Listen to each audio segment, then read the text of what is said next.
Hey everybody, welcome back to the Doggone Positive Way. I'm Maria, your dog trainer. That you hear clicking by was Troy. He's going to lay down. I've got a new platform that I'm using and some new lighting, which I don't like that whole on the glasses. But you know what? We're going to deal with it because that's not important. What is important is the information that I'm giving you today. And that information is about doing preventative work on your puppy before you are ready to get rid of your dog and you're like, this dog is a mess. I don't know. He used to be really cute and stuff, and we didn't have any problems when he was a puppy or when she was a puppy. Everything was great. Did you do training when they were like a puppy? How old was the puppy when you got the puppy? I got the puppy when they were 8 weeks old. Or my favorite is our dog gave birth to the puppy. So we've had the puppy since birth. And now the puppy is ready to rip your arms off and is no longer a puppy, is about 8 months old, 9 months old, a year old, 2 years old, or older even. And you guys decide, I can't take it anymore and I need to get rid of this dog. So, or you try training and the training doesn't work. And maybe the training that you've tried is a punishment-based training and you're like, I can't duplicate this stuff. It's not working. Training is expensive. I can't do this. We need to get rid of the dog. The dog bit us, or maybe even the dog hasn't bit them yet. But typically, the dog has bitten them by this point when they're ready to get rid of them. I actually just spoke to a person on Friday that is getting rid of their dog and they want to turn it into rescue. And so I consulted with them, and they've had the dog since 8 weeks of age. I asked if they did any training. They did no training. Um, I asked why, and they said that they didn't have any problems. Of course, you didn't have any problems because the dog was brand new. It was a puppy. It was a clean slate. So with that clean slate, what happened was over time, the dog developed food bowl aggression, and then just basic resources like a paper towel, a sock, just kind of inanimate objects that the dog would then run after and attack the children. And they had 3 kids, anywhere from, I think, 10 years old to about 16 years old.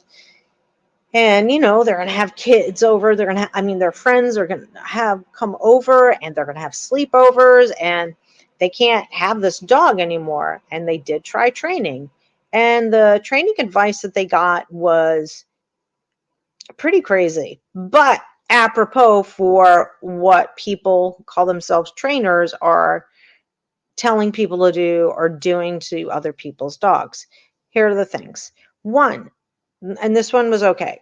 Tether your dog on a leash while you feed the dog. Okay. So the dog is separate from the family. And I can't believe I'm doing this, but I'm going down this road right now. I'm sorry. Okay. And the other thing was to leave the dog's leash on, which is great. I think that's a great idea to have a drag line on the leash, but it was to hang the dog by the leash if it, went after somebody and they were able to pick up the leash and hang the dog up, and get their front paws off the ground. That's, first of all, it's really hard for people to duplicate that, and people don't want to hurt their dogs or punish them like that. And what starts to happen is that you start squashing the dog from giving you a warning signal. So you have no warning signal. These people had no warning signal, and this dog would just chase after them. They could be walking by. They have no idea the dog has a tissue or a sock or whatever. And then the dog would just go after them and bite them and leave marks on them. No punctures, but marks. So, this is why I'm talking to you about doing all the prevention, because those are the stories that I get. Those are the clients that I get. Those are the screenings that I have to do for rescue groups that, they can't take the dog in because who's going to take a biting dog, most rescue groups won't take that dog. They don't have room. Is the most important is that they don't have the room, and they're not just getting adult dogs. I think there's a big kind of myth that's still out there that thinks that rescue groups and shelters only get adult dogs, and that can be nothing further from the truth. They're getting a lot of young dogs. So many litters of puppies are coming into shelters and rescue groups, especially. You'll get like purebred rescue groups, like husky rescue group. I don't know why I said husky, but a husky rescue group. Let's see, Springer rescue, shepherd rescue, lab rescue. They all get litters of puppies in. So you can get a young dog from a rescue group. But my point is that I'm all over the place right now, but my point is that I want you to go to puppy classes. And if you, let's just say you don't have money, okay, and you can't afford a puppy class. This is what I want you to do. I want you to get treats and go outside with your puppy and introduce your puppy to a whole bunch of people and see if you can find another puppy around the same age that you can socialize your puppy with that has at least the first round of vaccinations on board. Do not go to a dog park. Stay out of a dog park. If you have money or if you can find an affordable puppy class, go to an off-leash puppy class that, again, is the same age range as your puppy. And what I mean by age range, or why I talk about age range for puppies, is developmentally, they're all about the same. And also their teeth growth is the same. So you get puppy teeth with puppy teeth. You're not getting adult dog teeth with puppies. And, it's better for puppies to play with puppies at this stage. And you want to socialize them and pass the puppy. Take the puppy and pass it around the class. So you have puppy passing and treating while they're going around in a circle. And what are we going to do? We're going to look in the ear of the puppy and give them a treat. And we're going to pick up their foot and give them a treat. And you're going to do everything that they would do at a vet's office. Get the nail clippers out. If you're afraid to clip nails, that's okay. Just get the nail clipper and put it up against the puppy's nail and go through the motions. Make the sound, that let the nail clipper make the sound that it makes, the sound, whatever it is. Turn a Dremel on.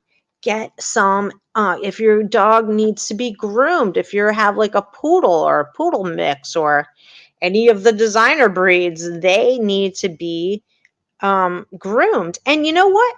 Dogs sometimes need to be shaved, even if they're short hair dog. If they get cut or something like that, you'll want to shave the area. And if, like a hot spot, I did that with Rufus. I shaved the area, and then you can treat the area, and it's clean. It's away from, there's no fur around it. It's awesome to treat a wound like that.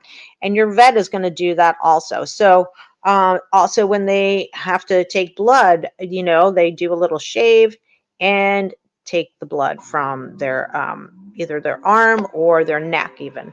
So there are different reasons why there are really good practical reasons, like all the handling stuff.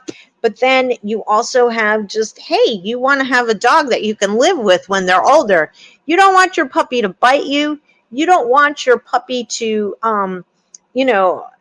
just get aggressive over a toy, or if they do happen to get like a shoe because you didn't puppy proof for whatever reason, you don't want them to growl at you when you take it or bite you when you take it or growl at you when you need to look in their ear. If you have especially a floppy ear dog, get your puppy used to getting their ears cleaned. Get out the cotton balls, lift an ear, rub the cotton ball in it and just be really sweet and soft and talk to them. And if you do this to your puppy, guess what? They love it. It feels good, and build them up to getting some solution, like maybe some rubbing alcohol or an dog ear cleaning for puppies, ear cleaning solution, so that you get them used to having them, their ears handled and just different things that could be uncomfortable. Because especially in the first year that you have a puppy, you're going for their boosters. They're going to need their nails trimmed at 6 months of age. They're definitely going to need, if you have a long hair dog that needs to be groomed like a poodle or something, they're going to need a groom, at least one groom within their first year of living with us. So we want them used to it, because I can't tell you how many videos I watch. I follow this one woman. She's a groomer in Canada, and she shows what the dog goes through, and I feel so bad for the dogs, because the dogs are stressed the hell out. Some dogs have to be medicated. And honestly, if I get a dog that needs to be groomed, I don't want that dog to have to be medicated just to have nails trimmed or haircut or anything like that. So you need to get them exposed to all of these things. This is future proofing. Do it during their critical period of socialization, which is like 8 weeks of age to about 3.5, 4 months of age. Okay. That's when it's great absorption time for them. They're like little sponges. And that's when you have them, they're clean slates. And even if you get them older, you can still do it, but they need to be with puppies that are their own age. So I have puppy classes that would go from 8 weeks of age till about 4.5 months, because the adult teeth are starting to come in. So I didn't want adult teeth with puppies. Okay. And then from there, you go up to a next age range of 4.5, 5 months and up. And you have to keep them socialized. Bring your treats with you everywhere you go. Don't forget those treats. And you can also skip a meal or give them a small meal, so that you have the power of being able to reinforce them with something that's really yummy and delicious. You want to have their treats be really reinforcing.